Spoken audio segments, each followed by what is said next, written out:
Hello. नमस्ते sir. नमस्ते। क्या शुभ नाम आपका? शबा अहमद बोल रहा हूँ sir, Navayuga engineering company limited से सर। सबसे पहले तो मैं सभी आपके और आपके सभी साथियों को बधाई देता हूँ। एक सुखरूप हम इतने संकट के बाद भी निकल पाए और मेरे लिए तो बहुत ही खुशी की बात है। बद्रीनाथ भगवान की कृपा रही कि हम सब सकुशल आप लोग आए हैं।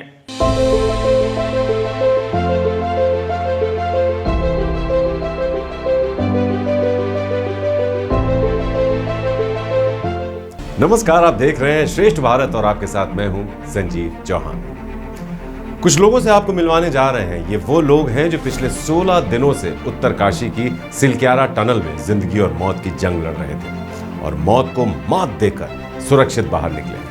आज न सिर्फ उत्तराखंड में बल्कि पूरे भारत में जश्न का माहौल है। ये मजदूर दिवाली वाले दिन यानी 12 नवंबर की सुबह उस मौत की टनल में फंसे थे, लेकिन अब इनके बाहर आने के बाद उत्तराखंड में दिवाली मनाई जा रही है। पूरा उत्तराखंड खुशी से सराबोर है। 41 मजदूर भाइयों के सुरक्षित बाहर निकलने से हर शख्स के चेहरे पर मुस्कान है, फिर चाहे वो मजदूरों के परिजन हो या उन्हें सुरक्षित बाहर निकालने वाले हमारे ये वीर योद्धा।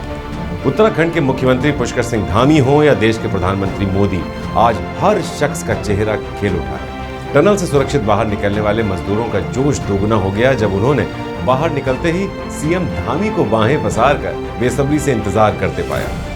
तो सोचिए उन मजदूरों को आज कितनी खुशी होगी जिनसे बात करने के लिए खुद प्रधानमंत्री उतावले थे। जी सर, मैं अखिलेश बोल रहा हूँ सर। अखिलेश कहाँ से हो? जी सर, मैं यूपी से मिर्जापुर से हूँ सर। मिर्जापुर से हैं। चलिए, मैं भी यूपी वाला हूँ। जी सर, जी सर। अच्छा बताइए अखिलेश, जी सर।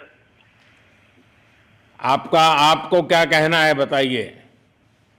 जी सर, हमको कहना है यही है सर कि हमारी जितनी भी टीम लगी हुई थी सर, पुष्कर सिंह धामी सर जो भी थे सर, बराबर हालचाल लेते रहते थे सर। हम लोग को हौसला हम लोग का सर बुलंद रहता था। बाकी अंदर में सर कोई खाने पीने की सर कोई कमी नहीं रहती थी। बाकी सर एसडीआरएफ एनडीआरएफ और हमारे कंपनी वाले सर दिन रात लगे हुए थे ना सर। तो उन लोगों को सर मैं तहे दिल से शुक्रिया अदा करता हूँ कि हम लोग को सर सेफ निकाले और हम लोग जिस तरह से निकले सर, हम लोग को सबसे ज्यादा खुशी है सर। उससे ज्यादा भी सर बाहर वालों को खुशी है सर। वो लोग भी सर दिन रात मेहनत किए हुए हैं सर। इसलिए मैं सर सबको, पूरे देश को खुशी है अखिलेश, पूरे देश को और दुनिया में भी, क्योंकि मेरी अभी एक G20 समिट थी तो दुनिया के नेता भी उत्तराखंड की घटना को लेकर के चिंता अपनी व्यक्त करते थे। तो सारी दुनिया को चिंता होती है किसी भी ऐसे घटना में, तो सारा हिंदुस्तान आपके साथ था और आप लोगों ने, लेकिन अंदर आपको दिन रात का तो पता चलता नहीं होगा जब तक वो छेद नहीं हुआ। हाँ सर, हम लोग का मोबाइल वगैरह तो पर सर हम बचा कर रखते थे, टाइम देखने के लिए ऑन करते थे। बाकी सर उसके बाद कंपनी वालों ने सर हम लोग को सर मोबाइल वगैरह चार्जर वगैरह हम लोग का प्रोवाइड करवा दिए, तो सर अच्छा सर फील होने लगा। फिर टाइम वगैरह का पता चलता था, फिर हम लोग सर थोड़ा मनोरंजन भी करने लगते, फिर थोड़ा मन हम लोग का हल्का होता था सर। बाकी घबराहट वगैरह किसी को हुआ नहीं सर, किसी को प्रॉब्लम नहीं है सर। 41 मेंबर जो है ना सर टोटल सेफ है सर। बीती शाम उत्तराखंड से ऐसी खुशखबरी आई जिसका हर देशवासी कई दिनों से इंतजार कर रहा था। उत्तरकाशी की धसी सुरंग में फंसे सभी 41 मजदूरों को सुरक्षित बाहर निकाल लिया गया। मजदूर भाइयों के बाहर आते ही टनल के बाहर जश्न मनाया गया, मिठाइयां बांटी गई, बम पटाखे फोड़े गए, एक दूसरे को गले लगकर बधाइयां दी जाने लगी। उत्तराखंड में असली दिवाली मंगलवार शाम को बनी थी। आपको याद होगा 12 नवंबर की सुबह ये सुरंग धंसी थी और वहां काम कर रहे मजदूर फंस गए थे। तब से उन्हें बाहर निकालने के लिए एड़ी चोटी का जोर लगाया गया। देश ही नहीं विदेश तक से एक्सपर्ट्स आए, भारी भरकम मशीनों को लगाया गया। इस दौरान बाबा बौखनाक को मनाने का दौर भी जारी रहा। आखिरकार शिद्दत से चलाए गए 16 दिनों के रेस्क्यू ऑपरेशन ने रंग दिखाया और सभी मजदूर भाई सही सलामत मौत की टनल से वापस बाहर निकले। अब कोई इसे इंसानी जज्बे की जीत बता रहा है तो कोई विज्ञान की, कोई कह रहा है कि भगवान के आशीर्वाद से ही ये मुमकिन हो पाया। खूब अंधेरे से निकलकर पूरे 16 दिन बाद अब ये 41 जिंदगियां आजाद हवा में सांस ले पाएंगी। अगर ये चमत्कार नहीं है तो क्या है? चमत्कार नहीं है तो उससे कम भी नहीं है ये। तो चलिए अब आपको सिलसिलेवार तरीके से बताते हैं कि इन 16 दिनों में 41 मजदूरों को बचाने के लिए कैसे युद्ध स्तर पर जंग लड़ी गई और फिर जीती भी गई। तारीख 12 नवंबर 2023, वक्त सुबह करीब 5:30 बजे, जगह सिलक्यारा टनल, उत्तरकाशी। साल 2018 में सड़क परिवहन और राज्य मंत्रालय ने उत्तराखंड में 4 धाम महामार्ग परियोजना के हिस्से के रूप में गंगोत्री और यमुनोत्री को जोड़ने के लिए सिलक्यारा में 4.5 किलोमीटर लंबी 2 लेन सुरंग का निर्माण शुरू किया। राष्ट्रीय राजमार्ग और इंफ्रास्ट्रक्चर विकास निगम लिमिटेड इस परियोजना पर काम कर रहे हैं। टनल का काम कुछ हद तक पूरा भी हो चुका था। अचानक 12 नवंबर की सुबह सिलक्यारा डंडाल गांव सुरंग का एक हिस्सा धंसने लगा और सुरंग में काम कर रहे मजदूरों पर देखते ही देखते आफत की बारिश शुरू हो गई।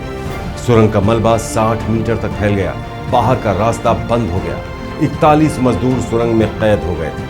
रेस्क्यू टीम की सबसे पहली चुनौती थी मजदूरों की स्थिति जानने की। मलबे की वजह से वॉकी टॉकी ने काम करना बंद कर दिया था।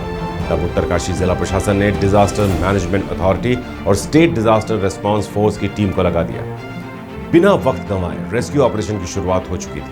मजदूरों का हाल जानकर सबसे पहले उन्हें सुरक्षित रखने की कवायद होने लगी। इस प्रयास में एक 4 इंच का पाइप काम आया, जिसे एक दिन पहले ही सुरंग का पानी बाहर निकालने के लिए बिछाया गया था। इसी पाइप के पास वॉकी टॉकी का सिग्नल मिला और मजदूरों से बातचीत होने लगी। मजदूरों को पाइप से कंप्रेशर के जरिए ऑक्सीजन, दवाइयां और कुछ खाने पीने की चीजें भेजी जाने लगी। पहली स्टेज की सफलता के बाद पूरा ध्यान मजदूरों को बाहर निकालने पर गया और फिर मलबा हटाने की कोशिशें तेज होती गई। लेकिन बड़ी समस्या तब हुई जब एक तरफ मलबा हटाया जा रहा था तो दूसरी तरफ ऊपर से मलबा गिरता जा रहा था। मशीन से करीब 20 मीटर तक मिट्टी हटाई गई, लेकिन ऊपर से मलबा गिरना जारी रहा। इसके बाद मलबा हटाने की बजाय ऊपर से ड्रिलिंग करने का फैसला लिया गया।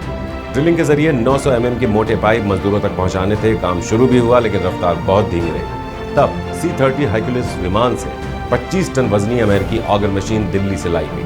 पहले की ऑगर मशीन हर घंटे 1 मीटर ड्रिल कर रही थी। दिल्ली से आई मशीन हर घंटे 5 मीटर की रफ्तार से ड्रिलिंग करने लगी। लेकिन करीब 25 मीटर तक ही पाइप डाली गई थी कि ऑगर मशीन में खराबी आ गई। अब 900 mm का पाइप डालना मुश्किल हो गया, जिसके बाद एक्सपर्ट्स की राय पर 800 mm का पाइप डाला जाने लगा। रेस्क्यू ऑपरेशन के 8 दिन बीत चुके थे, लेकिन कुछ खास सफलता नहीं मिली थी। तब 5 तरफ से ड्रिलिंग करने का फैसला हुआ। NHIDCL, THDCIL, ONGC, RVNL और सतलुज जल विद्युत निगम जैसी संस्थाओं को इस काम में लगाया गया। 21 नवंबर को 6 इंच का एक पाइप मजदूरों तक पहुंचाने में सफलता मिली और इसके जरिए उनके पास खाने पीने की कुछ बेहतर चीजें पहुंचने लगी। एक वक्त ऐसा आया जब लगा कि कुछ घंटों में मजदूर बाहर निकाल लिए जाएंगे। 60 मीटर के मलबे में 45 मीटर तक 800 mm का पाइप पहुंच चुका था। बस 3 पाइप डाले जाने थे कि अमेरिकी ऑगर मशीन सीमेंट और सरिये के मजबूत जोड़ में फंसकर खराब हो गई और एक बार फिर पूरे रेस्क्यू ऑपरेशन में देरी होने लगी। तब तक विदेश से भी कई एक्सपर्ट्स आ गए थे। उन्होंने कहा अब ऑगर मशीन ठीक नहीं की जा सकती। 2 दिन ड्रिलिंग का काम रुक गया। तब फिर जाकर रैट माइनर्स को काम पर लगाया गया। रैट माइनर्स के जरिए हाथ से मलबा निकालने का काम शुरू हुआ। 27 नवंबर यानी बीते सोमवार को 6 रैट माइनर्स से 2-2 की टीम में लोग मजदूरों तक पहुंचने लगे। कहा गया कि 24 घंटे में वो मजदूरों तक पहुंच जाएंगे, लेकिन जुनून देखिए, अनुमान से पहले ही वो मजदूरों तक पहुंच गए। एक तरफ मशीनें दम दिखा रही थीं तो दूसरी तरफ भगवान से आशीर्वाद भी मांगा जा रहा था। स्थानीय लोगों की माने तो बाबा बौखनाक की नाराजगी के चलते ही सुरंग धंसी थी। उनका दावा था कि सुरंग बनाने के दौरान बाबा बौखनाक का प्राचीन मंदिर हटा दिया गया था, उसे नष्ट कर दिया गया था, लिहाजा बाबा बौखनाक को मनाने का दौर शुरू हुआ। 23 नवंबर को स्थानीय लोगों ने सुरंग के बाहर बाबा बौखनाक का मंदिर फिर से स्थापित किया। इसके बाद स्थानीय लोगों ने दावा किया कि बाबा बौखनाक के मंदिर के पीछे महादेव की परछाई नजर आ रही है। लोगों ने दावा किया कि ऑपरेशन को सफल करने के लिए बाबा बौखनाक साक्षात मौके पर मौजूद है। उत्तराखंड के मुख्यमंत्री पुष्कर सिंह धामी भी बाबा बौखनाक की दुहाई देने लगे।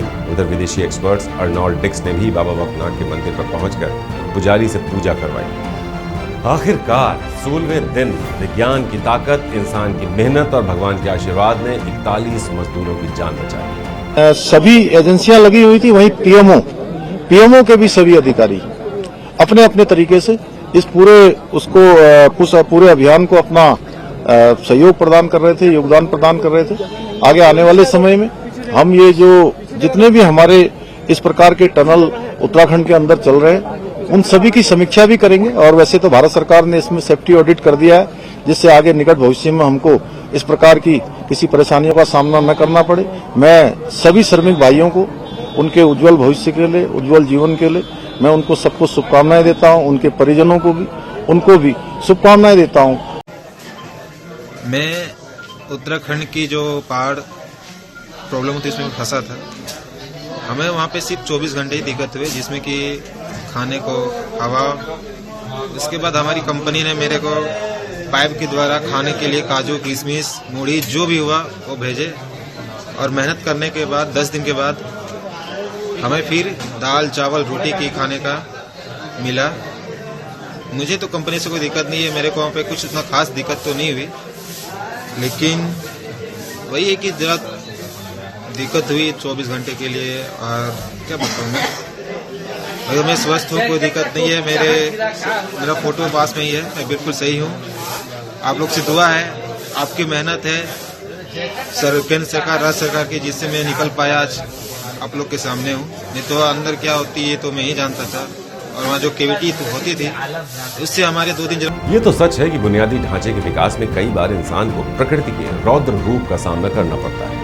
उत्तरकाशी की सिलक्यारा टनल में जो हुआ, उससे पहले उत्तराखंड के जोशीमठ में जो हुआ, इन सब को देखकर गंभीर बहस छिड़ी है कि क्या प्रकृति की गोद में बसे उत्तराखंड जैसे राज्यों में विकास के नाम पर कंक्रीट का जाल बिछाना सही है, ब्लास्टिंग करना सही है, पेड़ों की अवैध कटाई सही है।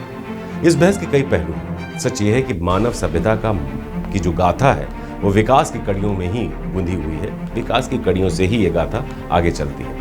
उत्तराखंड के पहाड़ी इलाकों में बुनियादी ढांचों के बिना जीवन बेहद मुश्किल है। अस्पताल जैसी प्राथमिक सुविधा पाने तक के लिए लोगों को भारी परेशानियां उठानी पड़ती हैं। ऐसे में विकास कार्य तो रोके नहीं जा सकते, उन्हें अंजाम तक कैसे पहुंचाया जाए, इसी पर आज सबसे बड़ी बहस हो रही है। बहरहाल ये वक्त है जश्न मनाने का, क्योंकि हमारे 41 मजदूरों की जिंदगी बच गई है। ये मौका है विज्ञान, इंसान और भगवान को धन्यवाद देने का, उनका जयकारा करने का। श्रेष्ठ भारत पर खबरों से जुड़े रहने के लिए चैनल को सब्सक्राइब करें, बेल आइकन दबाएं और देखते रहें श्रेष्ठ भारत।